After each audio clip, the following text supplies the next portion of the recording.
Hello students, welcome back to this channel. আজকে কিন্তু আবার তোমাদের জন্য নিয়মিতভাবে নিয়ে চলে এসেছি জিকে জিএস বুস্টার সিরিজের আরেকটি ক্লাস। একটি জরুরি অ্যানাউন্সমেন্ট, তোমাদের সবার জন্য একটি দারুণ খবর নিয়ে এসেছি। তোমাদের প্রস্তুতিকে আরও শক্তিশালী করতে আমরা খুব শীঘ্রই নিয়ে আসছি তোমাদের জন্য একটি নতুন ব্যাচ, যা হবে একদম free of cost.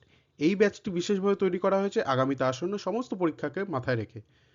Targeted exams, WEP, KP, WBSSC group C and D, RRB NTPC and group D, WBCS, WBPSC, এসএসসির সমস্ত এক্সামস। এই ব্যাচের মধ্যে এই সমস্ত পরীক্ষার জন্য প্রয়োজনীয় complete and exam oriented contents প্রদান করা হবে। পাশাপাশি থাকবে রেগুলার বেসিস কুইজ অ্যান্ড পোলিংস, যার মাধ্যমে তোমাদের মেমোরি পাওয়ার এবং স্কিলসকে কিন্তু আরও বেশি শার্পেন করা হবে। শুধু তাই নয়, তোমাদের যে কোনো ধরনের প্রবলেম সলভিংস, হোক সেটা কনসেপচুয়াল বা প্র্যাকটিস রিলেটেড, সব কিছুতেই কিন্তু শুরু থেকে শেষ পর্যন্ত সম্পূর্ণ হেল্প করা হবে। তাই আর দেরি না করে এই মুহূর্তে ডিসক্রিপশন বক্সে দেওয়া টেলিগ্রাম চ্যানেলের লিঙ্কে গিয়ে ক্লিক করে জয়েন হয়ে নাও নতুন ব্যাচে, বা হোয়াটসঅ্যাপ নাম্বারে যোগাযোগ করতে পারো। কিন্তু তোমাদের এই ব্যাচে বিনামূল্যে জয়েন হয়ে যেতে পারবে, এবং তোমাদের যেসব বন্ধুরা চাকরি পরীক্ষার প্রস্তুতি নিচ্ছে তাদেরকেও এই ব্যাচে জয়েন করিয়ে দিতে পারো। আজকের ক্লাসে আমরা প্র্যাকটিস করব 50টি বাছাই করা গুরুত্বপূর্ণ জিকের প্রশ্ন উত্তর। এই সেটটি মূলত আগামীতে আসন্ন KP, WP, WBSSC group C and D, RRB NTPC and group D এবং এসএসসির বিভিন্ন পরীক্ষার কথা মাথায় রেখে তৈরি করা হয়েছে। এর আগেও এই সিরিজের আরো অনেক ক্লাস কিন্তু চ্যানেলে অলরেডি আপলোড করা হয়ে গিয়েছে, তাই সেগুলো দেখে না থাকলে অবশ্যই দেখে নেবে। আমাদের জিকে জিএস বুস্টার সিরিজে আমরা নিয়মিত গুরুত্বপূর্ণ জিকে জিএস প্রশ্ন উত্তর প্র্যাকটিস করাবো, যাতে কোনো পরীক্ষাতেই তোমাদের এই সাবজেক্ট কোনো রকম ঘাটতি না থাকে। সবাইকে একটা অনুরোধ, পুরো ভিডিওটা মন দিয়ে দেখবে, কেউ স্কিপ করবে না, কারণ আমি চেষ্টা করব প্রতিটা প্রশ্নের সাথে সম্পর্কিত অতিরিক্ত গুরুত্বপূর্ণ তথ্য ও ফ্যাক্টস তোমাদের সাথে শেয়ার করার, যা কিন্তু পরীক্ষায় সরাসরি তোমাদের সাহায্য করবে। তাহলে আর দেরি না করে আজকের ক্লাস শুরু করা যাক। চলুন প্রথম প্রশ্নের দিকে। আজকের প্রথম প্রশ্ন, আলীবর্দী খাঁয়ের মৃত্যুর পর কে নবাব হয়েছিলেন? এর সঠিক উত্তর হবে অপশন বি, সিরাজউদ্দৌলা। সিরাজউদ্দৌলা কত সালে নবাব হয়েছিলেন? 1756 সালে। এবং সিরাজউদ্দৌলা কি ছিলেন? বাংলার শেষ স্বাধীন নবাব।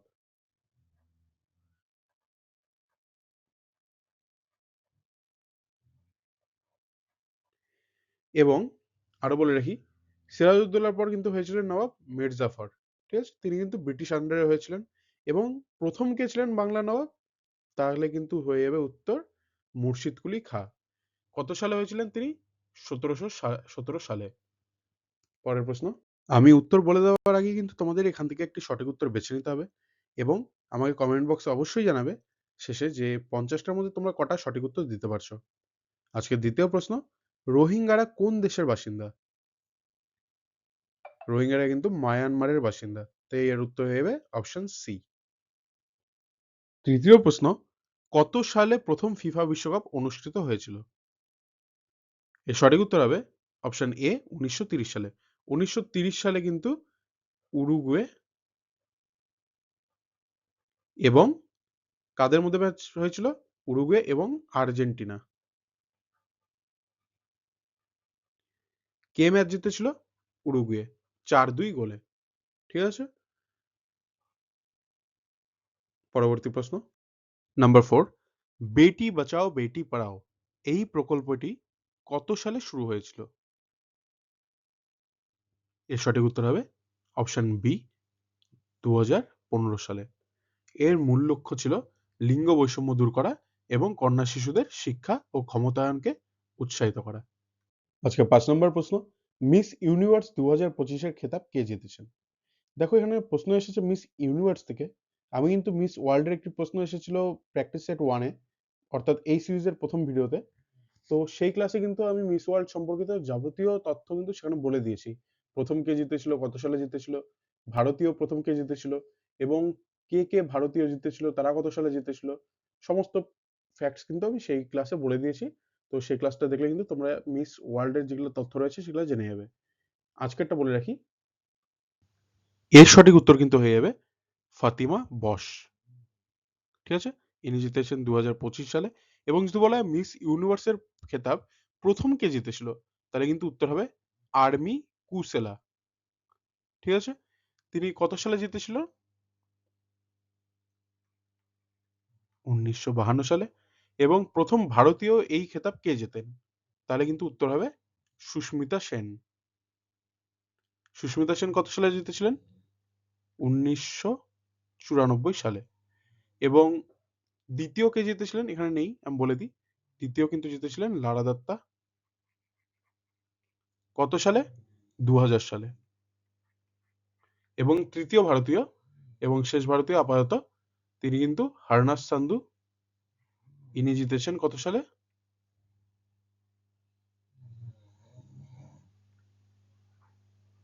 2021 সালে। পরবর্তী প্রশ্ন, 6 নম্বর প্রশ্ন, সিগারেট লাইটারে কোন গ্যাস ব্যবহার হয়? এর সঠিক উত্তর হবে option B, butane. Question number 7, খুবই ইম্পর্টেন্ট একটা ফ্রেশ কারেন্ট অ্যাফেয়ার্স এর প্রশ্ন, তোমরা দেখতেই পারছো, একদম ভিভিআই একটা প্রশ্ন। কি বলেছে? সম্প্রতি ভারত কোন দলকে হারিয়ে ICC women's cricket world cup জিতেছে? এবার এর থেকেও আমি কিন্তু একটা ইম্পর্টেন্ট তথ্য তোমাদের বলে রাখি, যা পরীক্ষায় আসতে পারে। তা হলো, প্রথম বাঙালি বাঙালি হিসাবে প্রথম কে বিশ্বকাপ জয়ী হয়েছেন?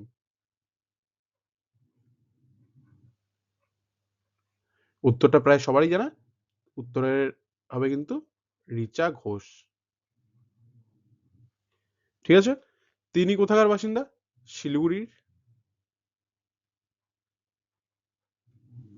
এবং তাকে কিন্তু অনারারি হিসাবে ডিএসপির পদে চাকরি দেওয়া হয়েছে রাজ্য সরকারের তরফ থেকে।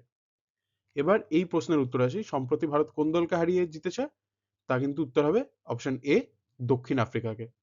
কত রানে হারিয়েছে? 52 রানে। এবং যদি বলা হয় কোন স্টেডিয়ামে খেলাটা হয়েছিল, তাহলে কিন্তু হবে DY Patil. DY Patil stadium.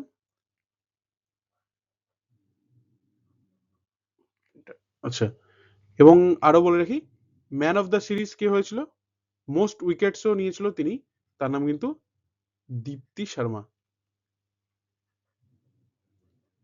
এবং আরো একটি ইম্পর্টেন্ট ব্যাপার, সেই ম্যাচে বা সেই সিরিজে, এই ওয়ার্ল্ড কাপে ইন্ডিয়া টিমের ক্যাপ্টেন কে ছিলেন?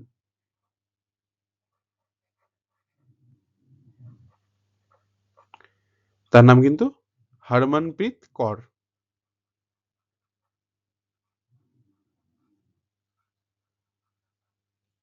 সব মাথায় থাকবে। পরবর্তী প্রশ্ন, প্রশ্ন নম্বর 8, ভারতে জিএসটি কত সাল থেকে কার্যকরী হয়? দেখো এর উত্তর কিন্তু হয়ে যাবে অপশন সি, 2017 সাল থেকে। এবং আরো বলে রাখি, জিএসটির ফুল ফর্ম কি? জিএসটির ফুল ফর্ম কিন্তু হবে গুডস অ্যান্ড সার্ভিস ট্যাক্স।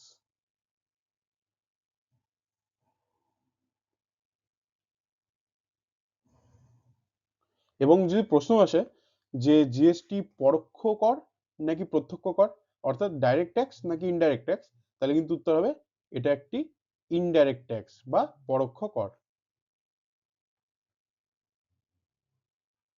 পরবর্তী প্রশ্ন, 9 নম্বর প্রশ্ন, পশ্চিমবঙ্গের ধানের ভান্ডার কোন জেলাকে বলা হয়? এর সঠিক উত্তর হবে অপশন বি, বর্ধমানকে। আজকে 10 নম্বর প্রশ্ন, এশিয়া পাওয়ার ইন্ডেক্স 2025-এ ভারত কততম স্থান অধিগ্রহণ করেছে? এর সঠিক উত্তর কিন্তু হবে তৃতীয় স্থান। পরবর্তী প্রশ্ন, 11 নম্বর, ক্ষমতার ব্যবহারিক একক কি? এটা কিন্তু সবাই জানো, ছোটবেলা থেকে পড়ে এসেছো। এর সঠিক উত্তর হবে অপশন এ, ওয়াট। পরের প্রশ্ন, 12 নম্বর, ছন্দের জাদুকর কাকে বলা হয়? এবার উত্তর হয়ে যাবে অপশন সি, সত্যেন্দ্রনাথ দত্ত। দেখো প্রাইস সম্পর্কিত কিন্তু একটি খুবই ভালো প্রশ্ন এসে গিয়েছে। কোশ্চেন নাম্বার 13, এশিয়ার নোবেল পুরস্কার নামে পরিচিত কোনটি? এটা কিন্তু সঠিক উত্তর হবে অপশন বি, র্যামন ম্যাগসেসে পুরস্কার। ঠিক আছে? এবার যদি বলা হয় অ্যাবেল পুরস্কার এখানে বলা রয়েছে, এটা কিসের জন্য দেওয়া হয়? এটা কিন্তু গণিতে অসাধারণ অবদানের জন্য।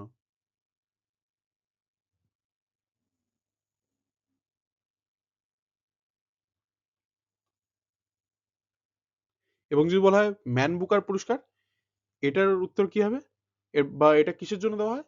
তাহলে কিন্তু হবে সেরা মৌলিক উপন্যাসের জন্য।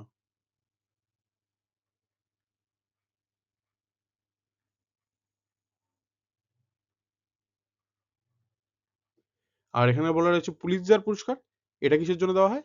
সাংবাদিকতার জন্য।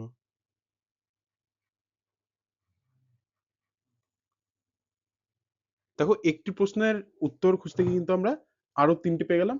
এভাবে কিন্তু বাকি প্রশ্নগুলোরও আমি চেষ্টা করব যেগুলোর ফ্যাক্ট আমার জানা থাকবে বা তোমাদের শেয়ার করা উচিত বা তোমাদের যেগুলো দরকার রয়েছে পড়ার জন্য, সেগুলো কিন্তু আমি প্রত্যেকটা প্রশ্নের সাথে বলতে থাকবো। তাই ভিডিওটা কেউ স্কিপ করবে না এবং শেষ পর্যন্ত অবশ্যই দেখবে। 14 নম্বর প্রশ্ন, খাজুরাহো ডান্স ফেস্টিভ্যাল কোন রাজ্যে অনুষ্ঠিত হয়? এর সঠিক উত্তর হবে অপশন এ, মধ্যপ্রদেশে। কোয়েশ্চেন নাম্বার 15, নিচের কোন ভিটামিন সূর্যরশ্মি থেকে পাওয়া যায়? দেখো এটা কিন্তু ছোটবেলা থেকে আমরা সবাই জানি। অপশন ডি, ভিটামিন ডি হবে এর সঠিক উত্তর। পরবর্তী প্রশ্ন 16 নম্বর, ভারতের ক্ষুদ্রতম রামসার সাইট কোনটি? এর সঠিক উত্তর হবে অপশন এ, রেণুকা লেক বা রেণুকা হ্রদ।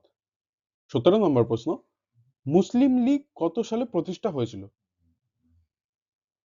সঠিক উত্তর হবে অপশন এ, 1906 সালে। কে প্রতিষ্ঠা করেছিলেন?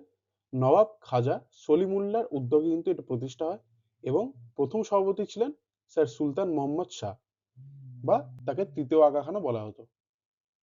18 নম্বর, যুদ্ধক্ষেত্রে রুমি কৌশল কে ব্যবহার করেছিলেন? এর সঠিক উত্তর কিন্তু হয়ে যাবে অপশন এ, বাবর। এবং যদি বলা হয় কত সালে এবং কোন যুদ্ধে, তাহলে কিন্তু উত্তর হবে 1526 সালে। এবং কোন যুদ্ধে? পানিপথের প্রথম যুদ্ধে।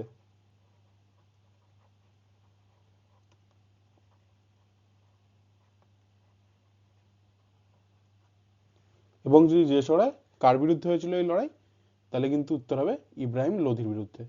পরবর্তী প্রশ্ন 19 নম্বর, চিংড়ির গমন অঙ্গের নাম কি? দেখো এর সঠিক উত্তর হয়ে যাবে অপশন সি, প্লিওপড। দেখো জিকে জিএস এমন একটা সাবজেক্ট, বিশেষ করে কারেন্ট অ্যাফেয়ার্স কে যদি ধরা হয়, এর কিন্তু কোনো শেষ নেই, তাই তো? এর কিন্তু সিলেবাস একদম ইনফিনিট। আর বিশেষ করে কারেন্ট অ্যাফেয়ার্স কেন বলছি, কারণ এর কিন্তু যা আজকে ঘটছে তাও কারেন্ট অ্যাফেয়ার্সে অ্যাড হয়ে যাচ্ছে। তাও এই হাজার হাজার প্রশ্ন থেকে কিন্তু এই সিরিজের প্রশ্নগুলি দেখবে তুমি বাছাই করার প্রশ্ন, প্রত্যেকটি পরীক্ষার ট্রেন্ড বুঝে এই রিসার্চ করে কিন্তু এই প্রশ্নগুলো বাছাই করা হয়েছে। এবং আশা করি এই সিরিজে তুমি যদি সবকটা ক্লাস করো, তাহলে তোমার পরীক্ষায় ভালোই কমন আসবে এবং তুমি কিন্তু ভালো মার্কস স্কোর করে আসতে পারবে। ক্লাসটা যদি ভালো লেগে থাকে তাহলে কিন্তু তোমাদের যেসব বন্ধুরা প্রিপারেশন নিচ্ছে চাকরি পরীক্ষার জন্য, তাদের সাথে অবশ্যই শেয়ার করবে। এবং আমি শুরুতেই একটি ব্যাচের ঘোষণা করেছি, একদম ফ্রি অফ কস্ট। তোমরা কিন্তু ডেসক্রিপশন বক্সে দেওয়া লিঙ্কে ক্লিক করে টেলিগ্রাম চ্যানেলে সেই ব্যাচে বিনামূল্যে অ্যাড হয়ে যেতে পারবে। আজকে 20 নম্বর প্রশ্ন, বজ্রদা চরিত্রটির রচয়িতা কে? এখানে একটু বানামে ভুল করা হয়েছে। চরিত্রটির রচয়িতা কে? এর সঠিক উত্তর হবে অপশন এ, গৌরী কিশোর ঘোষ। ঠিক আছে, পরের প্রশ্ন 21 নম্বর প্রশ্ন, বিজ্ঞানী স্টিফেন হকিংস কোন দেশের বাসিন্দা ছিলেন?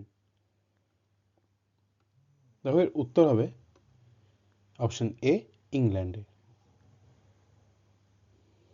22 নম্বর, সম্বলপুরী ভারতের কোন রাজ্যের নৃত্য? দেখো নৃত্য, খেলাধুলা এবং বাদ্যযন্ত্র এইটার থেকে কিন্তু তিনটার মধ্যে থেকে কিন্তু কোশ্চেন আসবেই। খুব কম করে হলেও যে কোনো একটা থেকে আসবে এর মধ্যে। তাই তিনটাকে ভালো মতন পড়ে গেলে কিন্তু তোমাদের কমন আসার চান্স খুব বেশি থাকবে। সঠিক উত্তর হবে এর অপশন সি, উড়িষ্যা। পরবর্তী প্রশ্ন 23 নম্বর প্রশ্ন, বীরবল কোন রাজা নবরত্নের সদস্য ছিলেন? দেখো এর উত্তর কিন্তু আমরা সবাই জানি। সঠিক উত্তর হবে অপশন সি, আকবর। এবং যদি বলা হয় বীরবলের আসল নাম কি ছিল, তাহলে কিন্তু উত্তর হবে মহেশ দাস। পরবর্তী প্রশ্ন কোয়েশ্চেন নাম্বার 24, বৃক্কের গঠনগত এবং কার্যগত একক কি? দেখো বৃক্ক বলতে কিন্তু আমরা বুঝি কিডনি, তাহলে এর সঠিক উত্তর হয়ে যাবে অপশন এ, নেফ্রন। পরবর্তী প্রশ্ন 25 নম্বর প্রশ্ন, ভারতের প্রথম তাপবিদ্যুৎ কেন্দ্র কোথায় স্থাপিত হয়? এর সঠিক উত্তর হয়ে যাবে অপশন এ, তেলেঙ্গানাতে। ইতিমধ্যে কিন্তু হাফ ক্লাস অলরেডি শেষ হয়ে গেছে। যারা ক্লাসটি দেখছো আশা করবো তাদের ভালো লাগছে। আর যদি ভালো লেগে থাকে তাহলে লাইক, কমেন্ট এবং বন্ধুদের সাথে অবশ্যই শেয়ার করো। আমি কিন্তু ক্লাসের শুরুতে একটি free of cost batch announce করেছি। ডেসক্রিপশন বক্সে দেওয়া লিঙ্কে ক্লিক করে তোমরা কিন্তু একদম বিনামূল্যে সেই ব্যাচে জয়েন হয়ে যেতে পারবে। এবং আশা করবো ক্লাসটি তোমাদের খুব হেল্পফুল হবে পরীক্ষার ক্ষেত্রে এবং তোমাদের খুবই কমন আসবে এই বাছাই করা প্রশ্নগুলির মধ্যে থেকে। আজকে 26 নম্বর প্রশ্ন, জুলজিক্যাল সার্ভে অফ ইন্ডিয়ার সদর দপ্তর কোথায় অবস্থিত? এর সঠিক উত্তর হবে অপশন বি, কলকাতা। পরবর্তী প্রশ্ন কোয়েশ্চেন নাম্বার 27, প্রার্থনা সমাজ কে প্রতিষ্ঠা করেন? দেখো এর সঠিক উত্তর হবে অপশন এ আত্মারাং পান্ডুরাং। কত সালে প্রতিষ্ঠা করেছিলেন? 1867 সালে। পরবর্তী প্রশ্ন 28 নম্বর, সুন্দরলাল বহুগুণা কোন আন্দোলনের সাথে যুক্ত ছিলেন? এর সঠিক উত্তর হবে অপশন ডি চিপকো আন্দোলনের সাথে। 29 নম্বর প্রশ্ন, অজন্তা ইলোরা গুহা কোন রাজ্যে অবস্থিত? এর সঠিক উত্তর হবে অপশন এ মহারাষ্ট্রে। উত্তর বলার আগে কিন্তু একটি উত্তর তোমরা বেছে নাও এবং আমাকে কমেন্ট বক্স অবশ্যই জানাবে 50টার মধ্যে তোমাদের সঠিক কটা উত্তর হলো। আজকে 30 নম্বর প্রশ্ন, বেলে পাথরের রূপান্তরিত রূপ কোনটি? এর সঠিক উত্তর হবে option C quartzite. Question number 31, পরিব্রাজক গ্রন্থের রচয়িতা কে? দেখো এখানে পরিব্রাজক দেখেই আশা করি তোমরা অপশন থেকে বেছে নিতে পারছো সঠিক উত্তরটি। এর উত্তর কিন্তু হবে অপশন সি স্বামী বিবেকানন্দ। পরবর্তী প্রশ্ন, অযোধ্যা কোন নদীর তীরে অবস্থিত? এটা কিন্তু আজকে আমাদের 32 নম্বর প্রশ্ন। এর সঠিক উত্তর হবে অপশন সি সরজু নদীর তীরে। 33 নম্বর প্রশ্ন, আজাদ হিন্দ ফৌজ কত সালে গঠিত হয়েছিল? দেখো এর সঠিক উত্তর হবে 1942 সাল, অর্থাৎ অপশন এ। কোথায় গঠিত হয়েছিল? টোকিওতে। এবং যদি প্রশ্ন আসতো যে আজাদ হিন্দ ফৌজ কে গঠন করেছিল প্রথম, তাহলে কিন্তু অনেকেই নেতাজি সুভাষচন্দ্র বোস উত্তর করে আসতে, কিন্তু তাকে কিন্তু হতো ভুল উত্তর। কারণ আজাদ হিন্দ ফৌজ প্রথম গঠন করেছিল টোকিওতে 1942 সালে রাসবিহারী বসু, এবং পরবর্তীতে 1943 সালে কিন্তু 21শে অক্টোবর নেতাজি সুভাষচন্দ্র বোস একে পুনরুজ্জীবিত করে। কোয়েশ্চেন নাম্বার 34, এইচআইভি এর পুরো নাম কি? এর সঠিক উত্তর হবে অপশন বি হিউম্যান ইমুনোডেফিসিয়েন্সি ভাইরাস। 35 নম্বর প্রশ্ন, সাতপুরা কি ধরনের পর্বত? দেখো এর উত্তর কিন্তু হয়ে যাবে অপশন এ স্তূপ পর্বত। Question number 36, state election commissioner কার দ্বারা নিযুক্ত হন? এর সঠিক উত্তর হবে অপশন সি রাজ্যপাল দ্বারা। পরের প্রশ্ন, কোয়েশ্চেন নাম্বার 37, কীটপতঙ্গ সংক্রান্ত বিদ্যাকে কি বলা হয়? এর সঠিক উত্তর হবে অপশন সি এন্টোমোলজি। 38, পশ্চিমবঙ্গের কোথায় পাট গবেষণা কেন্দ্র রয়েছে? এর সঠিক উত্তর কি হবে? অপশন এ ব্যারাকপুরে। 39 নম্বর প্রশ্ন, এটা কিন্তু একটা খুবই কমন প্রশ্ন, আর এই ঘরঘরার যুদ্ধ আর হলদিঘাটির যুদ্ধ নিয়ে কিন্তু বহুবার পরীক্ষায় প্রশ্ন এসেছে। তো এই ঘরঘরার যুদ্ধ কবে হয়েছিল? উত্তর কিন্তু হবে অপশন ডি 1529 সালে। 20 নম্বর প্রশ্ন, নিম্নের কোন দেশকে বজ্রপাতের দেশ বলা হয়? এর সঠিক উত্তর হবে অপশন ডি ভুটান। 41 নম্বর প্রশ্ন, বিশ্বের সর্বাধিক জনঘনত্বপূর্ণ দেশ কোনটি? দেখো জনঘনত্ব বলেছে কিন্তু, ঠিক আছে, জনবহুল বলেনি। কেউ কিন্তু চায়না বা ভারত উত্তর করে আসবে না। সঠিক উত্তর হবে option C Monaco. Question number 42, Lipulekh pass ভারতের কোন রাজ্যে রয়েছে? এর সঠিক উত্তর হবে অপশন এ উত্তরাখণ্ডে।